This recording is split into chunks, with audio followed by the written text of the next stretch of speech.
Alright, so I've been meaning to get this off my chest for a while now. It's a long story, but I'll try to keep it straightforward. My name's Mike, and I was married to a woman named Lisa for about 7 years. We had what most people would call a normal marriage. Good times, bad times, the usual ups and downs. But everything changed the day I found out she was cheating on me, and honestly, it's still messing with my head. It started subtly, or at least I thought it did. Lisa always had a way of being bitchy and dismissive, especially when I'd try to bring up stuff that bothered me. She'd roll her eyes, call me paranoid, and brush me off with some excuse about how I was overthinking. I knew she wasn't perfect. I mean, she's sharp-tongued, and she loved to lie her way out of things. But I never thought she'd do something as low as cheating. Not during a funeral, for God's sake. That's what made everything so much worse. My mom passed away unexpectedly about 3 months ago. It was a brutal blow for everyone. My wife wasn't particularly close to my mom, but she came to the funeral. I was wrecked, and I thought she was too. But then I started noticing strange things. She'd be secretive on her phone, sneaking off more than usual. When I asked who she was talking to or texting, she'd always have some snappy excuse, just friends or work stuff. I bought it for a while. I wanted to believe she was just busy or stressed, but I couldn't shake the feeling that something was off. One night I was sitting on the couch, and I saw her phone light up with a message. I wasn't snooping, I swear. I just glanced over because I noticed her trying to hide it when she was scrolling. The message was from a number I didn't recognize, but the name that popped up was Jake. That got my attention. I didn't think much of it at first, but then I saw that she responded with some pretty explicit stuff. I saw her typing, "Can't wait to see you tonight," and then a couple of suggestive emojis. My stomach sank. I didn't confront her right then. I needed to be sure. So I checked her phone again the next day. I went through her messages, her photos, her social media.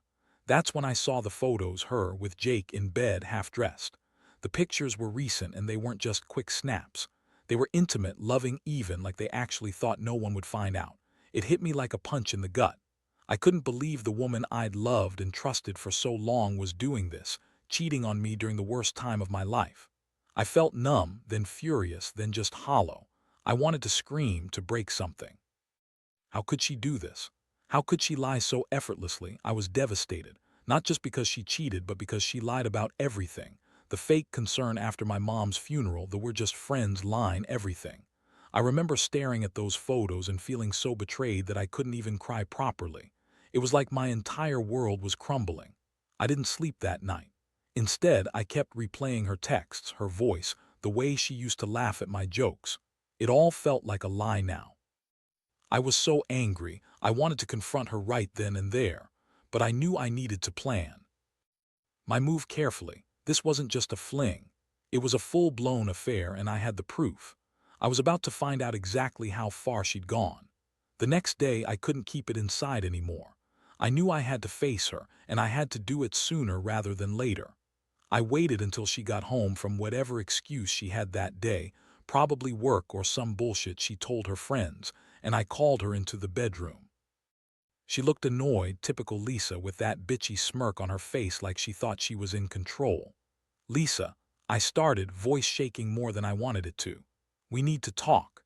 She rolled her eyes, but she came into the room anyway. I could tell she was trying to look confident, maybe even smug. That made my blood boil even more.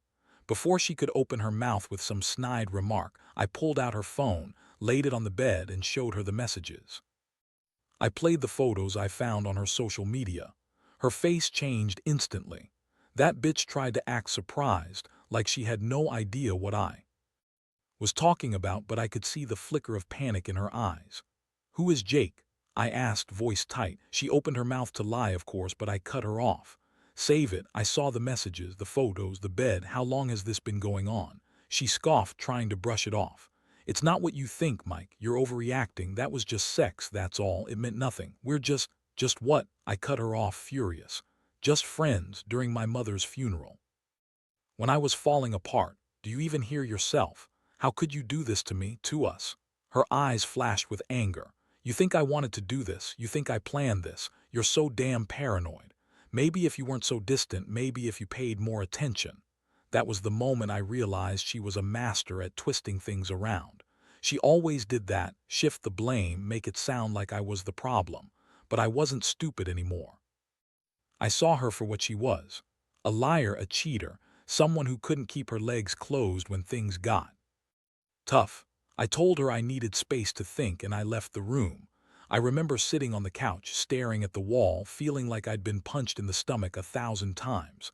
My mind was racing. How could she? How long has this been going on?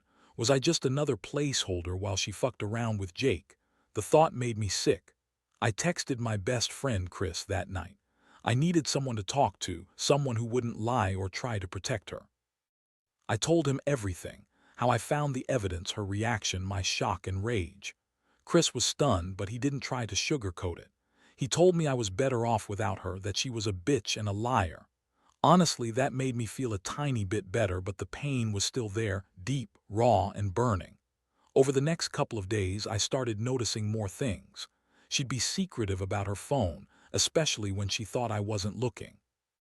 She'd lie about where she was going, who she was with, and I could tell she was trying to cover her tracks. Every time I asked, she'd get defensive. Call me crazy, accuse me of jealousy or paranoia. It was exhausting. One night I caught her sneaking out of the house after I went to bed. I followed her, stupid maybe, but I had to see for myself. She went to some guy's place, no doubt Jake, and stayed for hours. I watched her from the driveway, feeling a mix of rage and heartbreak. I never thought she'd do this. While I was grieving, while my family was falling apart, she was out screwing around.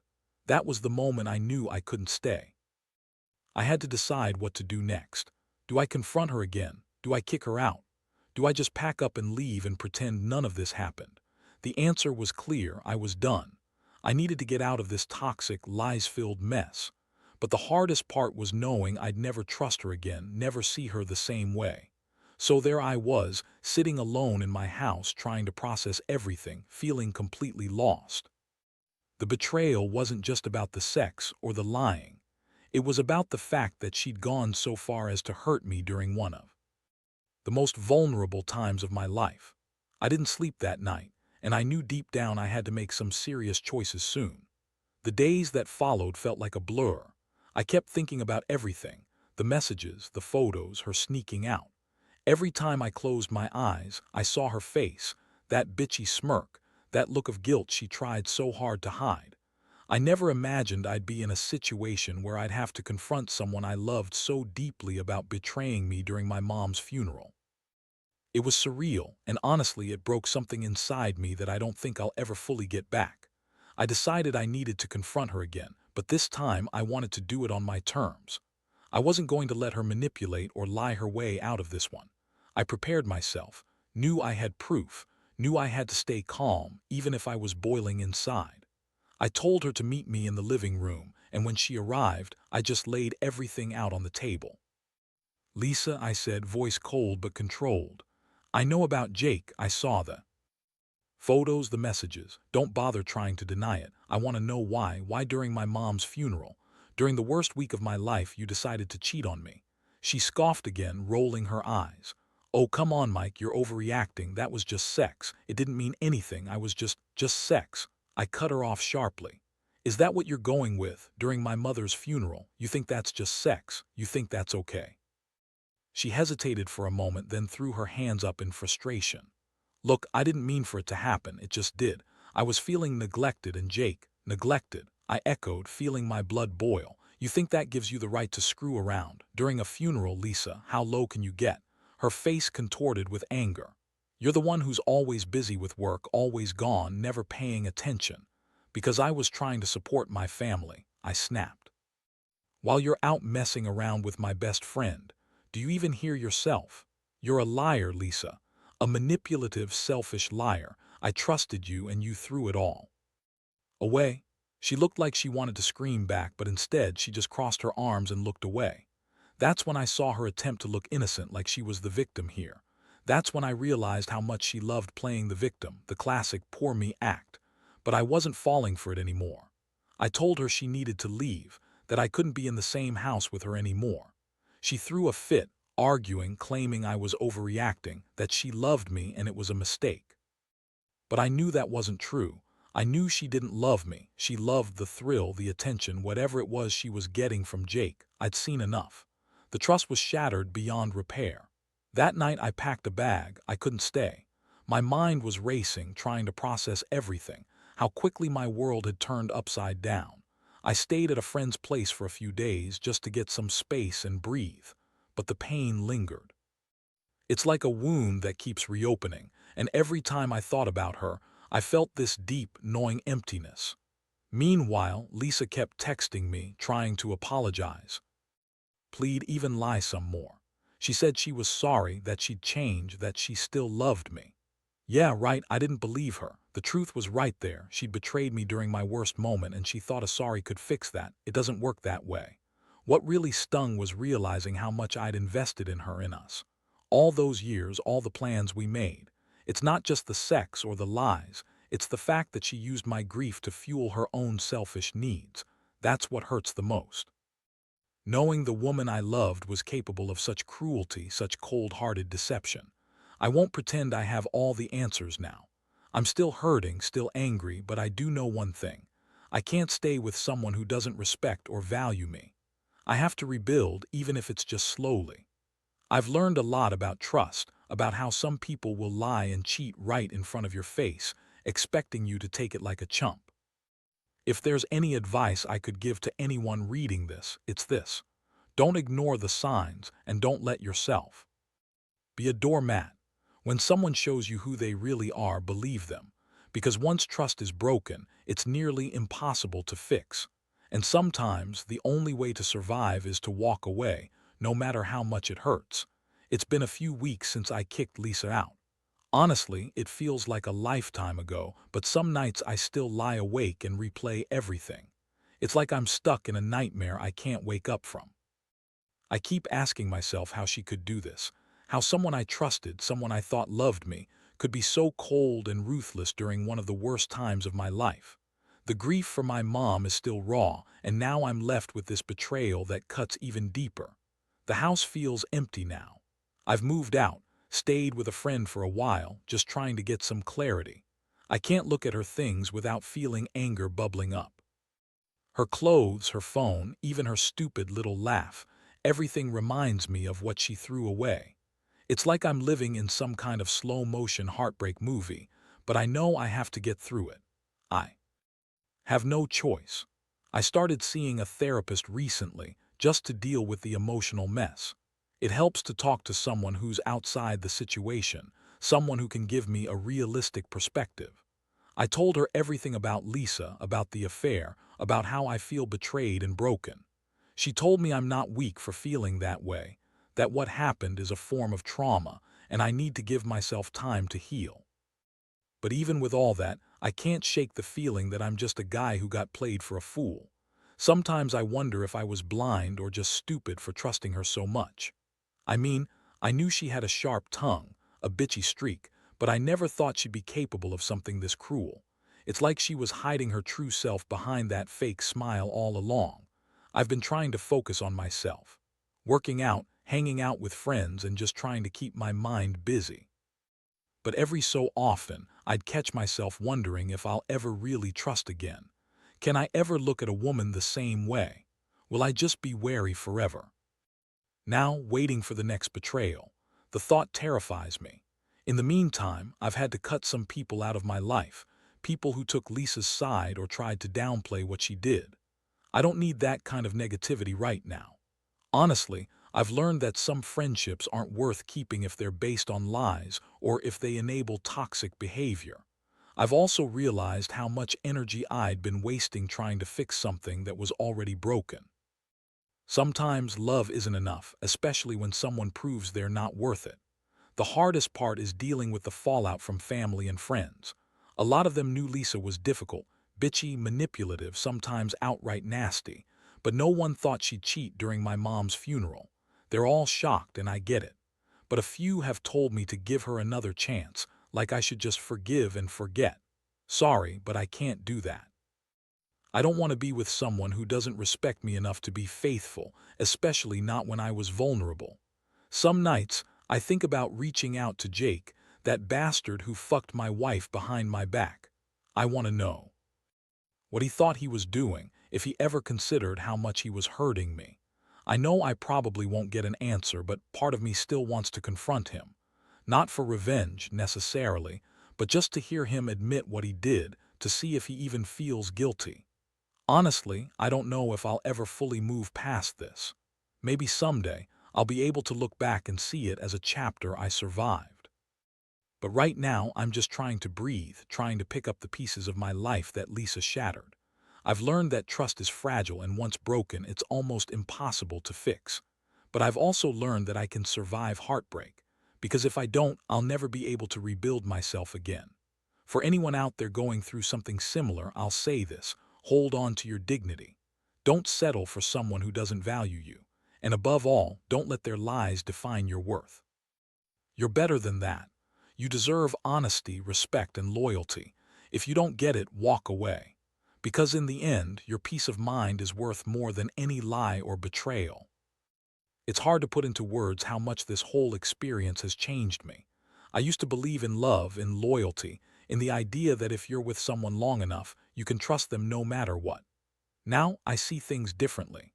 Trust is fragile, and sometimes, no matter how much you want to believe in the good of someone, they prove you wrong. Lisa did that to me. She shattered my trust, and honestly, I'm not sure I'll ever fully get it back. I've been trying to focus on myself, rebuild what was broken, and figure out what's next. I've started dating again cautiously, but I can't lie. There's always that voice in my head whispering, can I really trust her? Or is she just going to cheat on me too? It's a strange, uncomfortable feeling. I know I need to give myself time.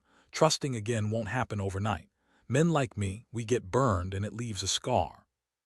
One thing I've learned is that I can't change what happened, but I can control how I react to it. I won't let Lisa's betrayal define my future. I refuse to be bitter forever, even if some days are harder than others. I've started making new goals, focusing on my career, reconnecting with old friends, and taking care of myself physically and emotionally. I've realized that my happiness shouldn't depend on someone else's actions, especially not someone who's proven to be so untrustworthy. There's also the question of whether I should try to fix my marriage or just cut ties completely. Honestly, I've thought about it a lot. I loved Lisa, but after everything, I don't think I can trust her again. Trust isn't something you just rebuild overnight. It's shattered and the pieces are too sharp. She lied so many times, and her betrayal during my worst grief was the final straw. I don't want to be with someone who treats me like that, no matter how much history we have. So I've decided to move on. I've started the process of divorce. It's not easy. There's anger, sadness, and a lot of frustration wrapped into one. But I know it's the right choice. Staying with her would just mean more pain, more lies, and a constant reminder of how badly I was hurt. I want a fresh start, even if it's going to be tough. For a while, I also want to warn others: never ignore the signs. If someone is secretive, lies constantly, or makes you feel like you're paranoid for asking questions, pay attention. Because if you don't, you might end up like me, devastated, betrayed, and trying to piece your life back together from the ground up. It's a hard lesson, but it's one I think everyone should learn sooner rather than later. Now, I'm trying to forgive myself for trusting her so blindly. I keep telling myself that love is supposed to be honest and real. But sometimes people don't want honesty. They want what they want, no matter the cost. And the worst part, they'll lie to your face and call themselves victims when you find out. That's what Lisa did. She turned everything around, made it seem like I was the crazy one for catching her. That's her game: twist, lie, manipulate, and keep lying some more. But I won't be broken forever. I'm slowly healing, one day at a time. I know the scars will stay, but they don't have to define me. I'm learning to trust myself again, to believe that one day I'll find someone who values me, who's honest, and who understands what loyalty really means. I deserve that, we all do. If anyone out there reading this is going through something similar, just know you're not alone. It hurts like hell, but you will get through it. Trust takes time, but healing takes even longer. Be patient with yourself. Don't rush into anything. And most importantly, don't let someone else's betrayal make you feel like you're the problem. You're not. You're just human, and sometimes people screw up. But you're worth more than their lies. Always remember that. Looking back, I realize how much this whole experience has changed me, maybe forever. I used to believe in happily ever after, in the idea that if you loved someone enough, they'd never hurt you like that. Now I know better. Trust is fragile, and some betrayals cut so deep that they leave scars you'll carry for a lifetime. Lisa's betrayal during my mother's funeral was a blow I never saw coming. It's like she used that moment of grief to hide her own selfishness, her deceit. That betrayal shattered everything I thought I knew about her and about us. I'm not the same man I was before. I've had to confront my own naivety, my foolish hope that love could somehow fix broken trust. I've learned that sometimes love isn't enough. Sometimes it's not enough to try and hold everything together when the other person is actively tearing it apart. I've realized I deserve honesty, respect, loyalty. And if I don't get those things, I have no choice but to walk away, no matter how much it hurts. Divorcing Lisa was one of the hardest decisions I've ever made, but it was necessary. Staying with her would have meant accepting her lies and her betrayal, and I refused to be that guy, weak, blind, and stuck in a cycle of pain. The process hasn't been easy. There are legalities, emotional fallout, and a sense of loss I can't quite shake. But I also feel a strange sense of relief, like I finally took control of my life again. I've come to understand that healing is a slow process. It's about forgiving myself for trusting someone who didn't deserve it and learning to trust myself again. I've started focusing on my future, building new routines, reconnecting with old friends, and most importantly, rediscovering who I am outside of that toxic relationship. I want to move forward, but I know I can't do it overnight. There are days when the pain is sharp, when memories of her and her lies come rushing back. But I remind myself that this pain is temporary and I'm stronger than it. My biggest lesson: never ignore the signs. If someone's secretive, dishonest, or makes you feel crazy for asking questions, listen to that voice inside. Because if you don't, you risk losing yourself in the process, just like I did. Trust is earned, not given blindly. And sometimes the best thing you can do for yourself is walk away before the damage goes too far. To anyone out there going through similar heartbreak, I want you to know you're not alone. It hurts and it's okay to feel broken, but remember, you're stronger than your pain. You will heal slowly, painfully, but surely. Keep your head up, protect your heart, and never settle for less than you deserve. Because in the end, the only person responsible for your happiness is you. And you owe it to yourself to find someone who truly values and respects you, not someone who takes your love for granted and leaves you with lies and broken dreams.